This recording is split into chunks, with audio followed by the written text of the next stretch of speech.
Hey, Zane here with you, and thanks for joining me again. In this video, I want to explain the three main reasons why people dismiss Bitcoin. And I made this mistake in 2013. I wish I hadn't. It was some 5 years later before I actually started to plug my life into Bitcoin.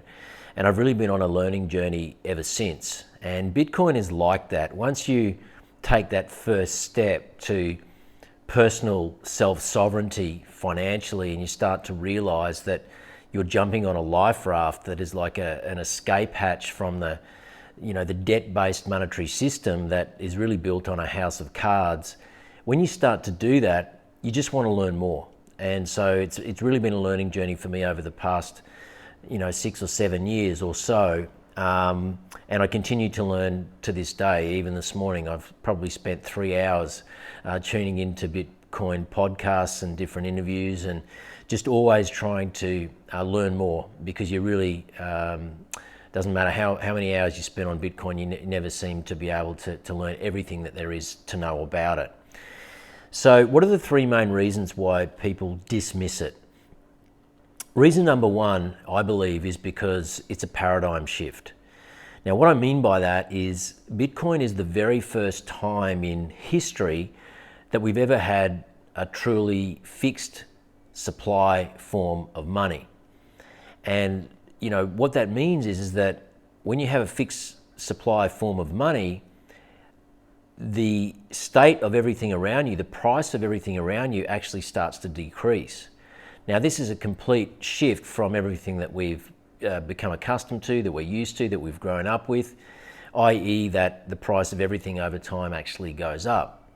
But in reality, the true fundamental state of a natural free market is actually deflation, not inflation.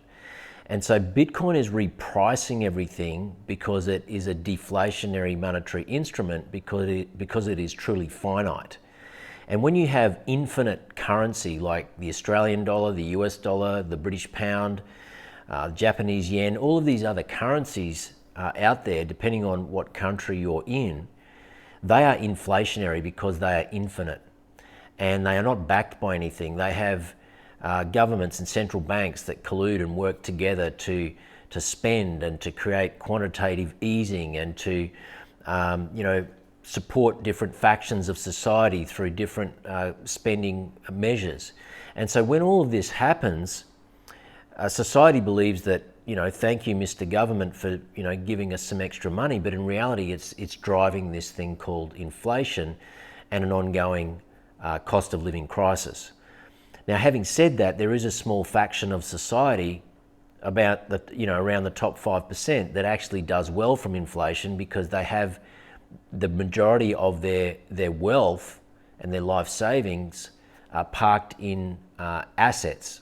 And particularly in the case of real estate, when it's in a scarce, desirable kind of location, as inflation starts to kick in even more and more, like we've seen over the past 5 years since the health crisis, those assets, they start to double and triple and even further in value, because they are absorbing, being more finite or scarce forms of monetary instruments, scarce assets, they are absorbing the infinite currency, being the dollar. Bitcoin performs even better than real estate because it is truly scarce. So, if you go along, the coastline, you'll see that, there's X number of, 100,000 kilometers of coastline. So much of it can be dedicated to real estate and homes in this country, around the world. But with Bitcoin, there is only 21 million coins. There is only 21 million monetary units.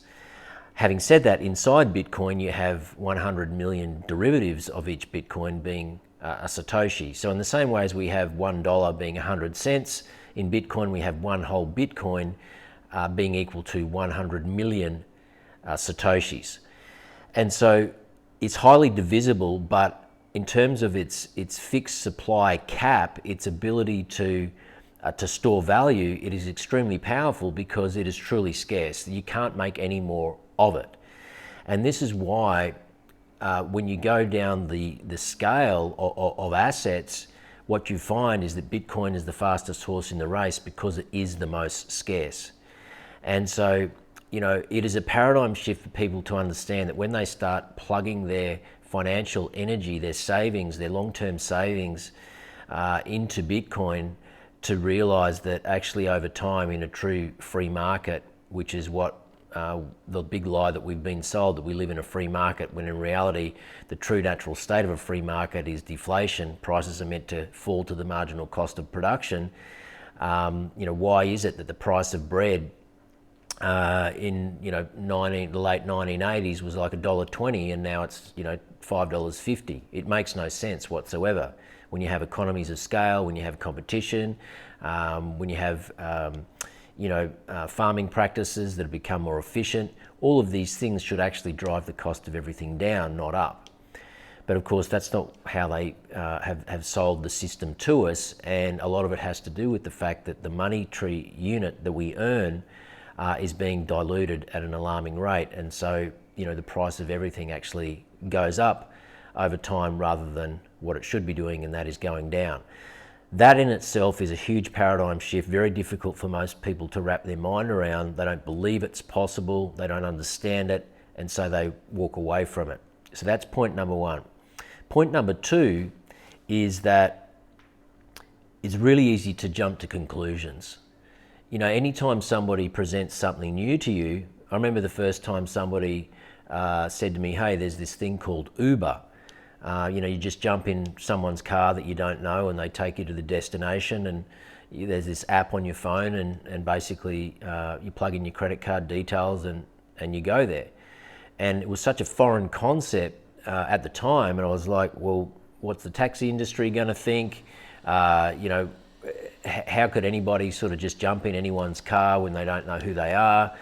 All of these kinds of things. But of course, in reality, what we came to realize is that society got very comfortable with that idea very, very quickly. And so it's very easy for us to be resistant to change. It's very easy for us to just, take on board something that somebody said at the pub. It doesn't make sense, it's a scam, or it's a Ponzi scheme, or the government's going to ban it, or it uses too much energy or electricity, or all of these different myths that are associated with a thing like Bitcoin, a new technology. It's very easy to just sort of dismiss it on the basis that somebody said something, or it just, on the surface, it doesn't make a lot of sense, and so you just simply walk away from it. So that's reason number two. Most people are, they just don't want to entertain anything new until it becomes the norm, and then they get involved at that point. With something like Bitcoin, the longer you leave it, the more it's going to cost you, and so you really don't want to be that person that just sort of waits until it has mainstream adoption, because that would be like buying Amazon shares now rather than back in the year 2000. So that's point number two. It's really easy to jump to conclusions. It's human nature to do that, and this is a reason why a lot of people dismiss Bitcoin. What's the reason number three? Reason number three, I believe, is that it takes work, it takes study. You have to be willing to learn about money to learn about Bitcoin, and most people simply don't have the time, the energy, the bandwidth, the desire, which really blows my mind, because when you consider all of the problems that are going on around us that are really noticeable, the cost of living crisis, the growing wealth gap, the housing crisis, young people now, if you've got kids, maybe this is a concern to you. The fact that they'll want to be able to buy a home and to raise a family and to put their roots down and to build a future for themselves. But the prospect of that being able to happen now, in the situation that we've got with the price of homes now really outstripping the wages that people are earning, it's now something like 12 to 15 times the average annual wage in Australia to buy a median priced home. When you go back to the 1970s, in the very early 70s, it was something like 2 to 3 times the average annual wage. And so, people don't know this, they don't understand it. It takes work to learn about it. And I think this is the main reason why, or one of the main reasons why people dismiss it. Inherently, people are lazy. They don't want to go on the hunt for information, even if everything in front of them suggests that, you know, it's time to start learning. It's time to find out what the problems are and how we can pivot in our lives to make our lives better, because the landscape around us is changing. And so, you know, certainly for me, I saw a lot of red flags, particularly in 2020. Maybe you did too. And it was pretty much from that time that I decided to really dive even deeper than I had been up to that point. And my conviction in Bitcoin has just grown and grown since then. I have my kids involved in it because, like I said, the prospect of young people now being able to build a future for themselves when their future has actually been stolen, when you consider that if you're trading your time and energy and your intellectual knowledge and your skills and your labor and your output for this thing that we call currency, this thing that we call money, but that currency is continually being debased and diluted and corrupted, then you are essentially enabling the system to debase you, to devalue you.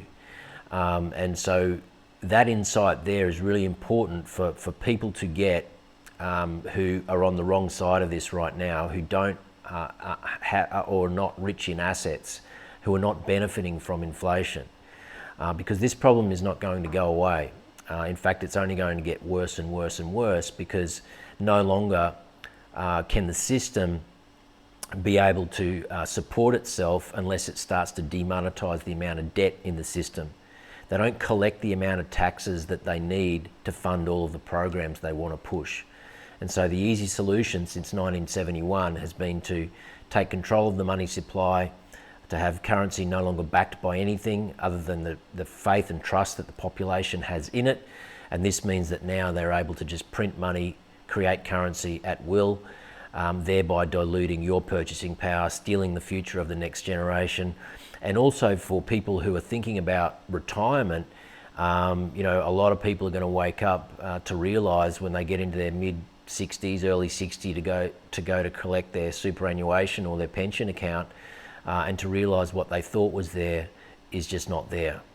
And so this is why Bitcoin is so important. It really strikes at the heart of all of these problems. This is why I love talking about it, sharing it, and I hope you got some insight from today's video.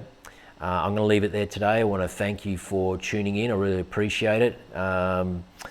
Leave me a comment if you'd like me to clarify something. If you liked the video, if you didn't like it, at least share with me why that is. But I won't be offended by that. But other than that, leave me a like, share and subscribe. I want to build this community. But thank you for tuning in. This is Zane signing out.